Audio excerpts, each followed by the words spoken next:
नमस्कार, आर्या न्यूज देख रहे हैं आप। शुरुआत करते हैं इस वक्त की बड़ी खबरों की। बता दें आपको कि यूपी के एटीएस ने स्वतंत्रता दिवस से पहले पकड़े गए तीनों आतंकियों से पूछताछ शुरू कर दी है। आतंकियों के पूरे नेटवर्क को खंगाला जा रहा है, उसकी खोज खबर निकाली जा रही है और तीनों आतंकियों से अलग अलग पूछताछ भी की जा रही है। यहाँ आपको बता दें कि जल्द ही तीनों की एक साथ रिमांड भी ली जाएगी और इस दौरान एटीएस के अलावा अन्य जांच और खुफिया एजेंसियों के अधिकारी भी तीनों से पूछताछ करेंगे। बता दें आपको कि एडीजी कानून व्यवस्था प्रशांत कुमार का यह कहना है कि तीनों आतंकियों से विभिन्न बिंदुओं पर पूछताछ शुरू कर दी गई है और आपको बता दें कि यूपी एटीएस की तीनों आतंकियों के नेटवर्क पर खास नजर है। प्रदेश के जिस भी हिस्से में तीनों आतंकी किसी भी इंटरनेट मीडिया के जरिए बात करते थे, अब एटीएस उनकी भी तलाश कर रही है। एटीएस ने 9 अगस्त को आजमगढ़ से आईएस यानी इस्लामिक स्टेट के आतंकी सबाउद्दीन को पकड़ा था और इसके बाद जैश ए मोहम्मद के आतंकी मोहम्मद नदीम और उसके साथी हबीबुल इस्लाम उर्फ सुफेल्लो को गिरफ्तार किया था। तीनों ही इंटरनेट मीडिया के जरिए आतंकी संगठनों के सक्रिय सदस्यों में सीधे संपर्क में थे।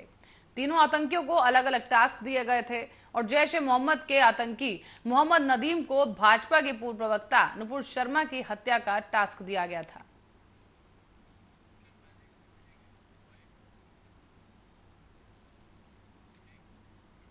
और राष्ट्रीय स्वयंसेवक संघ आरएसएस के प्रमुख मोहन भागवत ने पुस्तक के विमोचन के अवसर पर संबोधन किया है।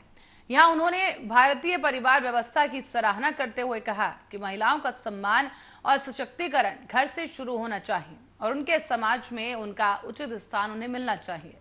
ये भी कहा गया कि महिलाओं को जगत जननी कहा जाता है, लेकिन उनके घरों में उन्हें गुलाम माना जाता है। आपको बता दें कि भागवत नागपुर में अखिल भारतीय महिला चरित्र कोश प्रथम खंड नामक पुस्तक का विमोचन करने पहुंचे थे और इस अवसर पर उन्होंने कुछ खास बातें कही हैं। उन्होंने कहा कि भारत के विश्व गुरु बनने के सपने को साकार करने में महिलाओं के महत्व को रेखांकित किया जाए। उन्होंने ये भी कहा कि अगर हम एक विश्व गुरु के रूप में भारत का निर्माण करना चाहते हैं तो सिर्फ पुरुषों की भागीदारी ही नहीं काफी है, बल्कि महिलाओं की समान भागीदारी की भी आवश्यकता है।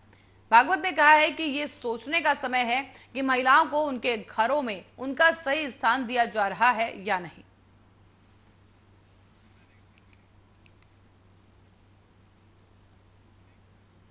और अब बात करेंगे कोरोना के आंकड़ों की। आपको बता दें कि एक बार फिर से कोरोना रफ्तार पकड़ता हुआ देखा जा सकता है। भारत में एक बार फिर से कोरोना के मामलों में बढ़ोतरी हुई और भारत में एक दिन में कोरोना वायरस संक्रमण के 12,608 नए मामले सामने आए, जिसके बाद से देश में संक्रमितों की संख्या बढ़कर 4,82,98,864 हो गई है। तो वहीं उपचाराधीन मरीजों की संख्या घटकर 1,01,343 पहुंच गई। आपको ये भी बता दें कि केंद्रीय स्वास्थ्य मंत्रालय की ओर से बृहस्पतिवार को सुबह ही 8 बजे करीब जारी किए गए आंकड़ों के अनुसार देश में संक्रमण से 72 और लोगों की मौत होने के बाद मृतकों की संख्या बढ़कर 5,27,206 हो गई है। इन 72 मामलों में वो 29 लोग भी शामिल हैं जिनके नाम संक्रमण से मौत के आंकड़ों का पुनः मिलान करते हुए केरल ने संक्रमण से जान गंवाने वालों की सूची में डाले हैं। देश में कोविड के उपचाराधीन मामलों की संख्या घटकर 1,01,343 हो गई और जो कुल मामले हैं, कुल मामलों का ये 0.23% है। पिछले 24 घंटे में उपचाराधीन मरीजों की संख्या में 647 की कमी दर्ज की गई। हालांकि मरीजों के ठीक होने की राष्ट्रीय दर 98.58% बनी हुई है। आंकड़ों के अनुसार दैनिक संक्रमण दर 3.48% है, जबकि साप्ताहिक संक्रमण दर 4.20% हो गई है। देश में अभी भी अब तक कुल 4,36,70,315 लोग संक्रमण मुक्त हो चुके हैं और कोविड से मृत्यु दर 1.19% है। तो वहीं राष्ट्रव्यापी टीकाकरण अभियान की अगर बात करें तो इस टीकाकरण अभियान के तहत अभी तक कोविड-19 रोधी टीकों की 208.95 करोड़ खुराक दी जा चुकी है।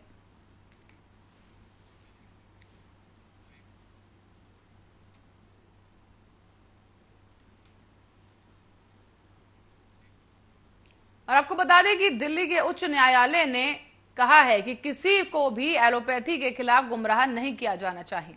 बता दें आपको कि करारी फटकार लगाते हुए कोरोना के खिलाफ अफवाहें फैलाए जाने को लेकर एक टिप्पणी की गई है और साथ ही साथ हिदायत भी कोर्ट की तरफ से दी गई। इसी के साथ ही अदालत ने योग गुरु बाबा रामदेव से कहा है कि वो अनुयायी रखने के लिए स्वतंत्र हैं, लेकिन उन्हें तथ्यों से इतर कुछ भी बोलकर जनता को गुमराह नहीं करना चाहिए। कोविड-19 के इलाज के लिए पतंजलि कंपनी के द्वारा विकसित किए गए कोरोनिल के संबंध में कथित रूप से गलत सूचनाएं फैलाने को लेकर डॉक्टरों के विभिन्न संगठनों के द्वारा योग गुरु के खिलाफ दायर किए गए मुकदमे की सुनवाई के दौरान ये बात कही गई। बता दें आपको कि सुनवाई कर रहे न्यायमूर्ति अनूप जयराम भवानी ने कहा है कि उनकी चिंता भी प्राचीन औषधि विज्ञान आयुर्वेद के सम्मान को बचाए रखने की है।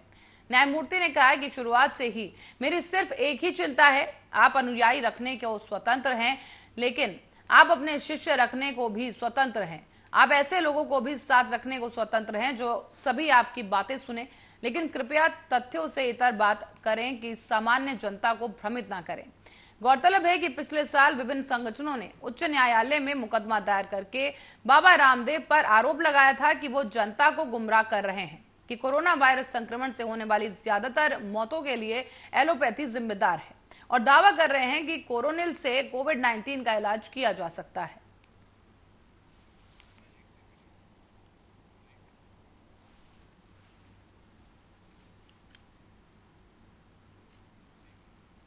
और अब रुक करेंगे गाजीपुर की ओर, जहां पर जिले में ईडी की बड़ी कार्रवाई देखने को मिली। आपको बता दें कि माफिया मुख्तार अंसारी पर ईडी की यह कार्रवाई हुई है और मुख्तार के करीबियों पर ईडी की यह कार्रवाई सुबह से जारी है। बता दें आपको कि मुख्तार के करीबियों के ठिकानों पर ईडी ने छापेमारी शुरू की। शहर के कई स्थानों पर ईडी का छापा पड़ा है। विक्रम अग्रहरी, गणेश मिश्रा के ठिकानों पर भी छापेमारी की गई। बता दें आपको कि इस बीच खान बस सर्विस के मालिक के ठिकाने पर भी छापा मारा गया है। मोहम्मदाबाद स्थित मुख्तार अंसारी के घर पर भी ईडी की टीम पहुंची और छापेमारी की कार्रवाई की गई। ईडी की कई टीमें इस वक्त छापेमारी कर रही हैं और आपको यह भी बता दें कि ईडी ने मुख्तार अंसारी और उनके करीबियों पर शिकंजा कस दिया है। ईडी ने दिल्ली और यूपी के लखनऊ, मऊ और गाजीपुर जिलों में कई ठिकानों पर यह छापेमारी की है और इसमें मोहम्मदाबाद स्थित अंसारी का घर भी शामिल है। इसके अलावा ईडी ने विक्रम अग्रहरी और गणेश मिश्रा के ठिकानों पर भी छापेमार कार्रवाई की, और इतना ही नहीं बल्कि खान बस सर्विस के मालिक के यहां पर भी ईडी के छापे पड़े हैं।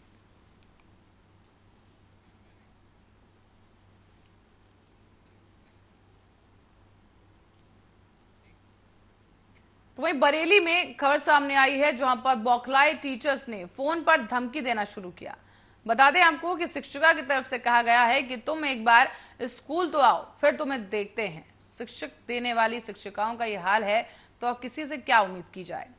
आपको बता दें कि इस बीच बड़ा सवाल ये उठता है कि केवल खंड शिक्षा अधिकारी मनोज राम का बीएस से विनय कुमार को ट्रांसफर किया जाना क्या काफी है, क्योंकि अभी तक शिक्षिकाओं पर कोई भी कार्रवाई नहीं की गई। और यही बड़ा सवाल उठता है कि आखिर शिक्षकों पर कोई कार्रवाई अब तक क्यों नहीं की गई है, जबकि वीडियो में मौजूदा ग्राम प्रधान और ग्रामवासी जो ताजा हालात है वो बता रहे हैं, जो कि पूरा साक्ष्य है। तो वहीं ग्राम प्रधान इशाक का ये कहना है कि अभी भी हमें दबंगई दिखाई जा रही है और वीडियो जो वायरल हुआ है उसके बाद से ही लगातार धमकी दी जा रही है। जब बेसिक शिक्षा अधिकारी विनय कुमार से बात की गई तो उन्होंने बताया है कि खंड शिक्षा अधिकारी को इसकी जांच सौंपी गई है और जांच के बाद विशेष कार्रवाई की जाएगी।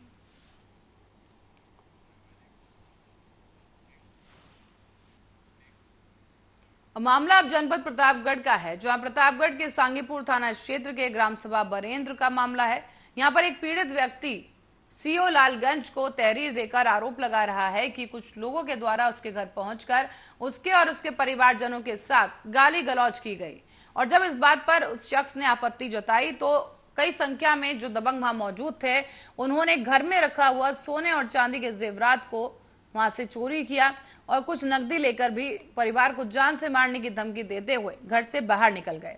पीड़ित का यह आरोप है कि सांगीपुर पुलिस ने इस पूरे मामले की कोई जांच नहीं की है, ना ही कोई कार्रवाई की। शिकायत करने के बावजूद पुलिस का ये बड़ा लापरवाह रवैया सामने आया है।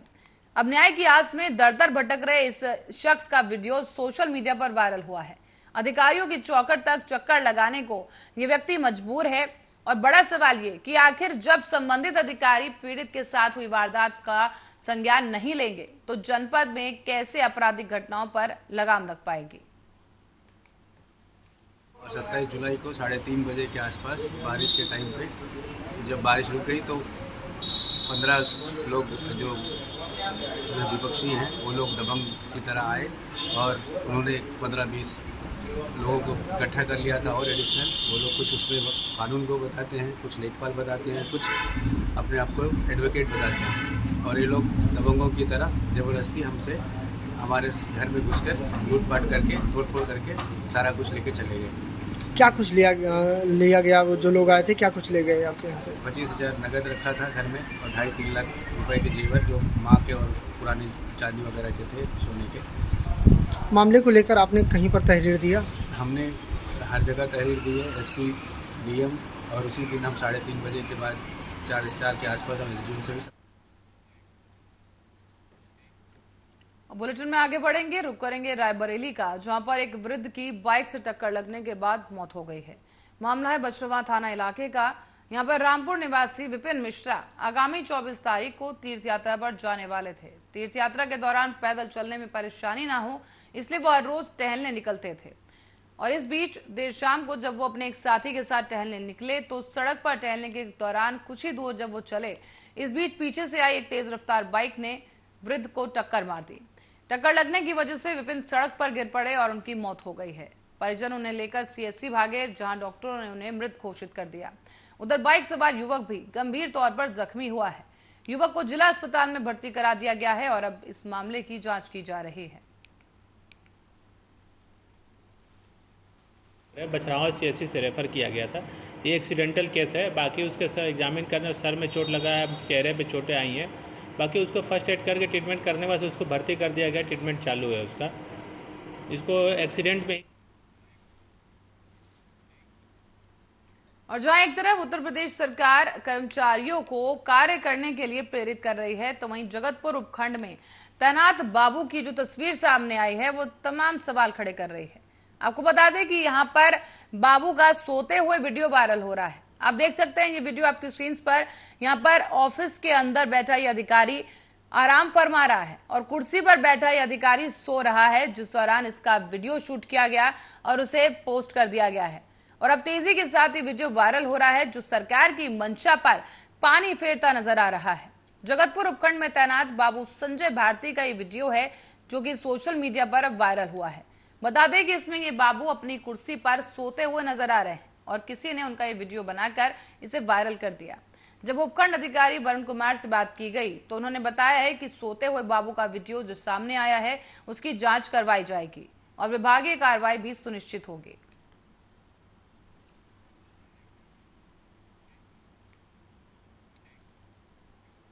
और रायबरेली में हर घर तिरंगा कार्यक्रम के तहत जिले में सबसे पहले सेल्फी अपलोड करने वालों को प्रशस्ति पत्र जारी किया गया। प्रथम, द्वितीय और तृतीय पुरस्कार पाने वालों में पहले नंबर पर मोहम्मद असाद रहे और मोहम्मद असाद के मुताबिक उन्होंने सोचा भी नहीं था कि आमतौर से सोशल मीडिया पर मिला एक लिंक उन्हें इतना बड़ा सम्मान दिलाएगा। दरअसल आजादी के अमृत महोत्सव सप्ताह शुरू होने से पहले ही डीएम माला श्रीवास्तव ने हर घर तिरंगा कार्यक्रम से आम लोगों को जोड़ने का नायाब तरीका निकाला था। उन्होंने कहा कि एक लिंक जारी किया जाएगा जिस पर सबसे पहले तिरंगे के साथ सेल्फी अपलोड करने वालों को प्रशासन बुलाकर प्रशस्ति पत्र देगा। हालांकि ऑटो जनरेट प्रशस्ति पत्र सेल्फी डालने के बाद इंटरनेट पर आता है, लेकिन जिलाधिकारी ने प्रथम 3 ऐसे लोग जो कि पहले सबसे पहले सेल्फी डालेंगे उन्हें कलेक्ट्रेट बुलाकर प्रशस्ति पत्र देने का वादा किया था। इसी के तहत ये बचत भवन में सीडीओ प्रभाष कुमार और सिटी मजिस्ट्रेट पल्लवी मिश्रा की मौजूदगी में प्रशस्ति पत्र दिया गया। इसके अतिरिक्त अमृत महोत्सव के तहत तिरंगा यात्रा, हाफ मैराथन और रंगोली जैसे कार्यक्रमों में उत्कृष्ट प्रदर्शन करने वालों को भी प्रशस्ति पत्र दिया गया है। किस लिए बुलाया गया था, क्यों आया? यहाँ मैंने सेल्फी एक पोस्ट की थी, एक लिंक बाहर से आई थी, उस पर हमने सेल्फी पोस्ट की थी, इसलिए हमने सोचा कि हमें कुछ हो, इसलिए यहाँ फ़ोन करके बुलाया गया मुझे रायबरेली। यहाँ पे हमें आना पड़ा तो बहुत अच्छा लगा हमको। कैसे पता चला था कि वहाँ जाके लेना है? सर फ़ोन आया था तो हमको पता चला तो हम यहाँ आए, हमको बहुत अच्छा लगा यहाँ आके। फोन जब आया था तो क्या महसूस हुआ? बहुत अच्छा। जी सर, अपने को बहुत विश्वास हुआ, बहुत अच्छा लगा हमको। सर ऐसे ही करने को सोचेंगे और कुछ। देखिए, जैसा कि आप जानते हैं कि आज़ादी के अमृत महोत्सव के अंतर्गत हर घर तिरंगा कार्यक्रम संपन्न हुआ है। उसके अंतर्गत हम लोगों ने प्रयास किया था कि पूरे एक सप्ताह तक विभिन्न कार्यक्रम प्रतियोगिताएं आयोजित की जाए, रैलियां, खेलकूद की प्रतियोगिता आयोजित की जाए। उसके अंतर्गत ही जो विभिन्न कैटेगरी में जिन लोगों ने अच्छा कार्य किया, प्रथम, द्वितीय, तृतीय स्थान प्राप्त किया है, उन लोगों को आज हम लोगों ने सम्मानित करने का प्रयास किया है। साथ ही मैं बताना चाहूँगा कि जनपद रायबरेली में हम लोगों ने एक लिंक क्रिएट किया था, जिस पर जो लोग सबसे पहले तिरंगा फहराकर अपना सेल्फी अपलोड करेंगे, उस कैटेगरी में हम लोगों ने कहा था कि हम लोग उन लोगों को भी बुला। और रायबरेली में किसी बड़े हादसे के इंतजार में बाबू एलपीएस स्कूल के संचालक नजर आ रहे हैं, क्योंकि साफ तौर पर इन्हें ना तो छात्रों की कोई परवाह है और ना ही उनकी जान की। इस बात का अंदाजा इसी बात से लगाया जा सकता है कि स्कूलों में पढ़ने वाले मासूम बच्चों के साथ लगातार हादसों की घटनाएं हो रही हैं, लेकिन बावजूद इसके सबक नहीं लिया जा रहा।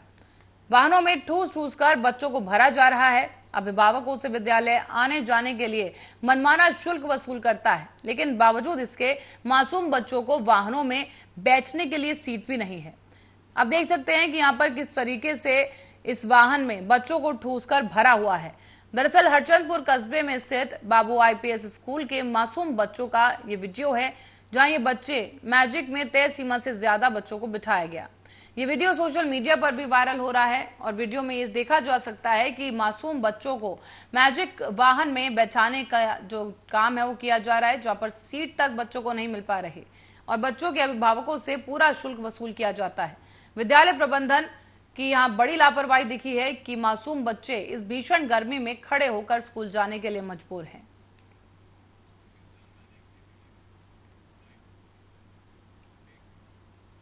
तो वहीं मिर्जापुर के लालगंज थाना क्षेत्र से खबर है, जहां आबकारी विभाग की बड़ी छापेमारी कार्रवाई देखने को मिली है। इस छापेमारी में विभाग को बड़ी सफलता हाथ लगी और आपको बता दें कि आबकारी आयुक्त उत्तर प्रदेश के निर्देश पर यह छापेमारी की गई है। विशेष परिवर्तन अभियान के तहत आज सुबह 5 बजे जिला आबकारी अधिकारी मिर्जापुर के नेतृत्व में आबकारी निरीक्षक क्षेत्र 2, 3 और 4 के द्वारा आबकारी कर्मचारियों ने मिलकर लालगंज अंतर्गत खजूरी कॉलोनी में दबिश दी और सुबह की इस छापेमारी में 55 लीटर कच्ची शराब जब्त कर ली गई है। साथ ही साथ अवैध शराब बनाने में 1400 किलोग्राम लहन, 4 भट्टियां मौके पर मिली हैं, जिन्हें नष्ट कर दिया गया। अब आबकारी की कार्रवाई में 2 अभियोग धारा 60 आबकारी अधिनियम के अंतर्गत मामला पंजीकृत किया गया है। कि शासन और हमारे विभाग के निर्देशानुसार हमारे जनपद में नियुक्त आबकारी निरीक्षकों और पुलिस बल के साथ हम ग्राम खजूरी, लालगंज अंतर्गत तथा अन्य संदिग्ध स्थलों पर दबिश दी गई है, जिसमें भारी मात्रा में करीब हमें लगता है 1400 किलो से ज़्यादा लहन नष्ट किया गया है और 55 से 60 लीटर शराब बरामद हुई है। 2 लोगों के खिलाफ मुकदमा दर्ज किया गया है और ये अभियान निरंतर करा जाएगा, क्योंकि अभियान अर्ली सुबह सूर्योदय के करीब किया गया था, तो इसमें इतनी भारी मात्रा में बरामदगी हुई है। चढ़ी भट्टियां भी खूब नष्ट की गई हैं और इसको हम लगातार निरंतरता के बेसिस।